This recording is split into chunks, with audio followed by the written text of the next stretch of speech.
வணக்கம் மக்களே, வாங்க நம்ம தில் கிச்சனுக்கு போகலாம். குழந்தைங்களுக்கு நமக்கு எல்லாருக்கும் ஃபேவரேட்டான பன்னீரில் அருமையான ஒரு சப்ஜி பார்க்கலாம். கடாய் பன்னீர். இது சப்பாத்தி, நான், கீ ரைஸ், ஜீரா ரைஸ், புலாவ் எல்லாத்துக்கும் ஒரு பர்ஃபெக்ட் சைட் டிஷ்ஷாக இருக்கும். ஒரு கெட் டுகெதர், பார்ட்டி, ஸ்பெஷல் டேஸில் செய்கிறதுக்கு இது ஒரு ஸ்பெஷல் டிஷ்ஷாகவும் உங்கள் ஃபேவரட் டிஷ்ஷாகவும் இருக்கும். வாங்க எப்படி செய்கிறதுன்னு பார்க்கலாம். இதுக்கு நாம் ஒரு கடாய் அடுப்பில் போட்டு காஞ்ச உடனே 3 டேபிள் ஸ்பூன் அளவு பட்டர் சேர்த்துக்கலாம். இந்த பட்டர் கொஞ்சம் உருகட்டும். ரொம்ப உருகணும்னு அவசியம் கிடையாது. பாதி உருகணுன்னு நாம் 1 டீஸ்பூன் ஜீரகம் சேர்த்துக்கலாம். 2 பிரிஞ்சி இலை சேர்த்துக்கலாம். இந்த ஜீரகமும் பிரிஞ்சி இலையும் நல்லா பொரியட்டும். நல்லா பொரிஞ்சு வாசனை வந்தோடனே நாம் 2 டேபிள் ஸ்பூன் அளவு பொடியாக சாப் பண்ண பூண்டு, 1 டேபிள் ஸ்பூன் அளவு பொடியாக சாப் பண்ண இஞ்சி சேர்த்து அதை நல்லா ஒரு வதக்கிட்டு இப்போது மீடியம் சைஸில் ஒரு 4 பெரிய வெங்காயம் கட் பண்ணி வச்சுருக்குறோம். அதை இதோடு சேர்த்து நல்லா வதக்கிக்கலாம். இதை ஒரு 2 நிமிஷம் வதக்கினதுக்கப்புறம் 4 பச்சை மிளகாய் கீறி வச்சுருக்குறோம். இந்த பச்சை மிளகாயை போட்டுட்டு இந்த வெங்காயம் நல்லா கலர் சேஞ்ச் ஆக ஆரம்பிக்கணும். அது ரொம்ப முக்கியம். இப்போ நாம் இது நல்லா அந்த ப்ரௌன் கலர் லேஸாக வர வரைக்கும் அதை நல்லா வதக்கிக்கிறோம். மீடியம் ஹீட்டில் வதக்கிட்டு இப்போது ஒரு 3 தக்காளி கட் பண்ணி வச்சுருக்குறோம். அந்த தக்காளியை சேர்த்து ஒரு நிமிஷம் வதக்கிட்டு 3 தக்காளி மிக்சியில் நல்லா ஓட்டி வச்சுருக்குறோம். இப்போ அந்த அரைச்ச தக்காளி விழுதையும் இதோட சேர்த்துக்கலாம். சேர்த்துட்டு இதை நல்லா ஒரு பிரட்டிட்டு இந்த டிஷ்ஷுக்கு தேவையான உப்பு சேர்த்துக்கலாம்.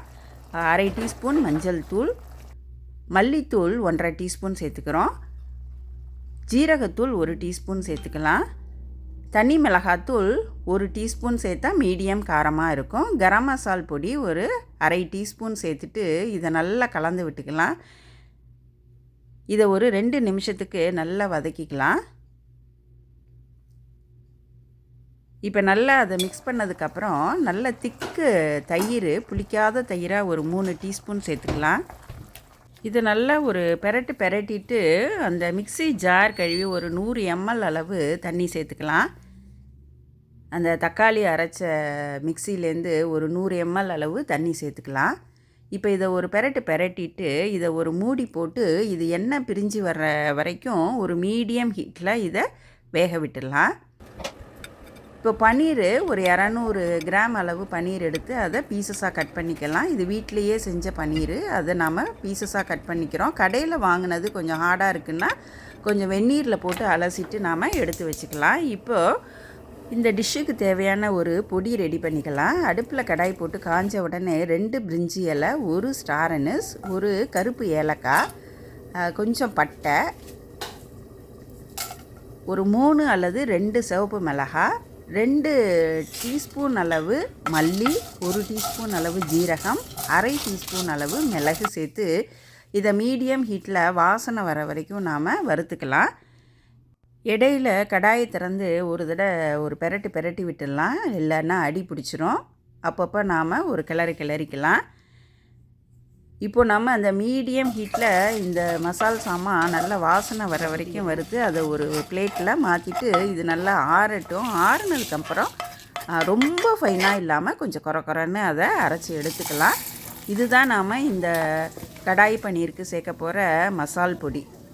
அரைச்சாச்சு. இப்போது ஒரு கடாயில் 1 டேபிள் ஸ்பூன் அளவு எண்ணெய் சேர்த்து 1 பெரிய வெங்காயம், 1 கேப்சிகம், இது ரெண்டும் நல்ல ஒரு ட்ரையாங்கிள் ஷேப்பில் பீசஸாக பெரிய பீசஸாக கட் பண்ணி வச்சுருக்குறோம்.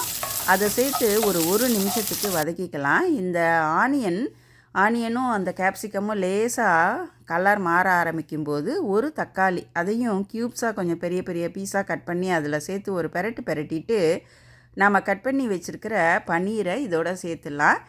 இந்த காய்க்கும் பன்னீருக்கும் தேவையான உப்பு கொஞ்சம், 1/2 டீஸ்பூன் மஞ்சள் தூள், 1 டீஸ்பூன் நாம் அந்த அரைச்சி வச்சுருக்கிற மசால் பொடி, இதை சேர்த்து இந்த காயிலையும் அந்த பன்னீர்லையும் இந்த உப்பும் அந்த மசால் பொடியும் சேர்கிற அளவுக்கு ஒரு பிரட்டிக்கலாம். இது ஹோம்மேடு பன்னீர்ன்றதுனால நல்லா சாஃப்டாக அப்படி சேர்த்தாச்சு. ஃபேமாக வேணும்னா கொஞ்சம் எண்ணெயில் வறுத்துட்டு நாம் சேர்த்துக்கலாம். இப்போ இந்த மசால் நல்லா எண்ணெய் பிரிஞ்சு வர்ற அளவுக்கு கொதிச்சிருச்சு, நல்லா வெந்துருச்சு, எண்ணெய் நல்லா பிரிஞ்சு வந்திருக்கு. இதை ஒரு கலக்கிட்டு நாம் அந்த அரைச்சி வச்சுருக்கிற மசால் பொடியை இதோட சேர்த்துடலாம். இந்த அளவு சரியாக இருக்கும். அதனால் அந்த மசால் பொடி எல்லாமே இதில் சேர்த்துட்டு நல்லா ஒரு கலக்கிட்டு இந்த கன்சிஸ்டன்சி எப்படி இருக்குதுன்னு பார்த்துட்டு அதுக்கு ஏற்ற மாதிரி கொஞ்சம் வெந்நீர் சேர்த்துக்கலாம். இது ரொம்ப கெட்டியாக இருக்கிறதுனால நாம் ஒரு 200 ml அளவு நம்ம கன்சிஸ்டன்சியை பொறுத்து கொஞ்சம் வெந்நீர் கொதிக்க வெந்நீர் வச்சு அதில் சேர்த்துட்டு நல்லா ஒரு பிரட்டிட்டு இது ஒரு 2 நிமிஷம் கொதிக்கட்டும். இப்போ 2 நிமிஷம் கொதிச்சிடுச்சு. இதோட நாம் வதக்கி வச்சுருக்கிற அந்த காய்கறிகளையும் பன்னீரையும் இதோட சேர்த்துடலாம். சேர்த்து ஒரு பிரட்டிட்டு இது ஒரு 2 நிமிஷத்துக்கு கொதிக்கட்டும்.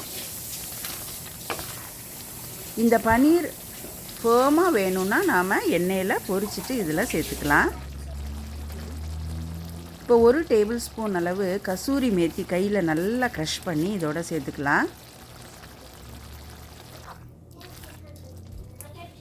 இதை ஒரு பிரட்டிட்டு நாம் ஒரு 100 ml அளவு பால், திக்கான பால், காய்ச்சி ஆற வச்ச பால் இதில் சேர்த்துட்டு நல்லா ஒரு கலந்து விட்டுட்டு இது ஒரு 2 நிமிஷம் வெந்துருச்சுன்னா அவ்வளோதாங்க, நமக்கு கடாய் பன்னீர் ரெடி ஆயிரும்.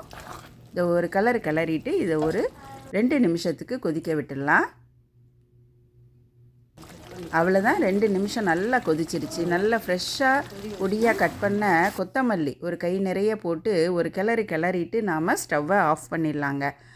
அவ்வளோதாங்க, நமக்கு சூப்பராக கடாய் பன்னீர் ரெடி ஆகிருச்சு. இந்த பன்னீர் சப்ஜி நமக்கு டிஃபன் வெரைட்டி, ரைஸ் வெரைட்டி எல்லாத்துக்குமே ரொம்ப அருமையான சைட் டிஷ்ஷாக இருக்கும். இன்றைக்கி நாம் செஞ்சுருக்கிற இந்த அளவு 6 பேர் தாராளமாக சாப்பிட்லாங்க. நீங்கள் இதை அவசியம் செஞ்சு பார்த்துட்டு உங்கள் கமெண்ட்ஸை கீழே கமெண்ட் செக்ஷனில் கொடுங்க. இது ஒரு சிக்னேச்சர் டிஷ்ஷாக இருக்கும். நீங்கள் ஒரு தடவை செஞ்சு பார்த்தீங்கன்னா திரும்ப செய்வீங்க. எல்லாருக்கும் இது ஒரு ஃபேவரட் டிஷ்ஷாக இருக்கும். சப்பாத்தி ரொட்டிக்கு ஒரு பர்ஃபெக்ட் சைட் டிஷ்னு சொல்லலாம். நீங்கள் இது வரைக்கும் சப்ஸ்கிரைப் பண்ணலைன்னா சப்ஸ்கிரைப் பண்ணிவிட்டு அந்த நோட்டிஃபிகேஷன் பட்டனையும் ப்ரெஸ் பண்ணிடுங்க. நன்றி, வணக்கம்.